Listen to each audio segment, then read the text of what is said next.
Hi, I'm Lisa. I ride a Can-Am Ryker. On one of my pre-ride checks, I discovered a little bit of dampness around my brake fluid reservoir. Do I have a leak? Let's check it out.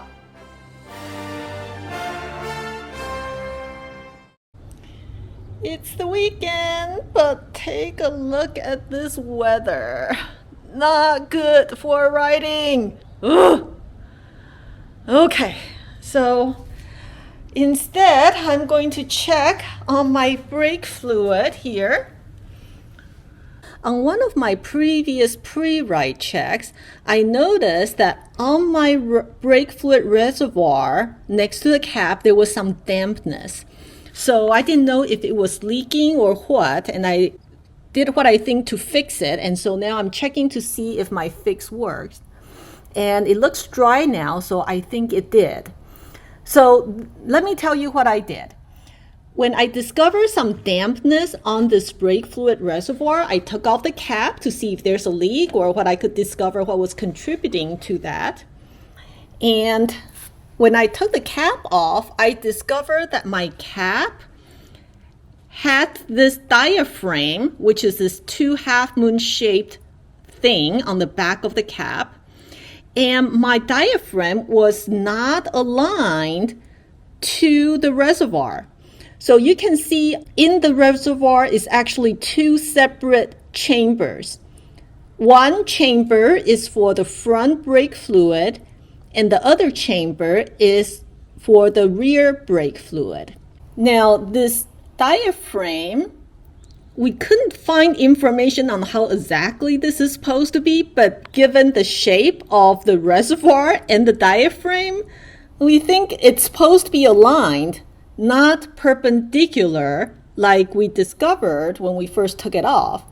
So the fix we did was basically just after wiping down the reservoir, the side of the reservoir to make sure it's clean, we put the cap back on so that the diaphragm is aligned to the chamber. Now this diaphragm, the purpose of the diaphragm supposedly is to keep out moisture and air because you don't want moisture or air inside your brake line.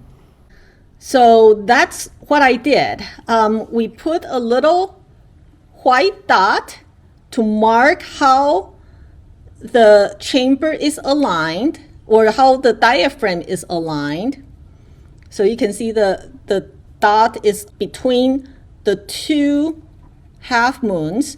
So this way, I know that's the way it's supposed to go on, so that the half moons are aligned to the chamber. And after it's on, I twist it to secure it. And after I did that last time, I went and rode around a little bit, and today I'm checking again, and the top of the reservoir appears to be dry, so I think that fixed it.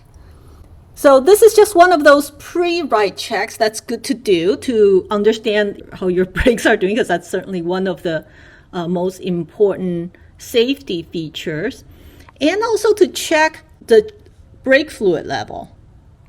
There are 2 lines, and it's really hard to tell in this angle, but you'll be able to see it better on your bike. There's one line right here and one line just below here.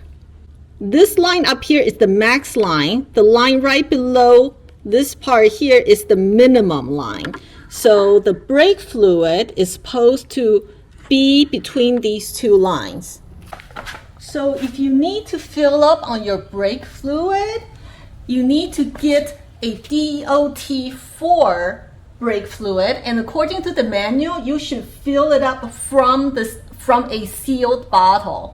That means that they don't want you to use brake fluid that's been opened and sitting on the shelf. Fill it up from a sealed bottle. That way you know that the fluid that you're putting in is free from things that are not supposed to be in there, like air or too much moisture. So hopefully, if you have the same issue that I did, this same fix will take care of it for you. But if not, brake is really important. So Really good idea to take it back to the dealer and have them check out what's causing your leak, whether there might be something wrong with your diaphragm or cap, or figure out what's going on, because this is important for safety, right? So that's the pre-check for your brake fluid. I hope that's helpful. It makes me feel a little bit safer that I think I fixed my brake leak problem. Thanks for joining me today. Enjoy and ride safe.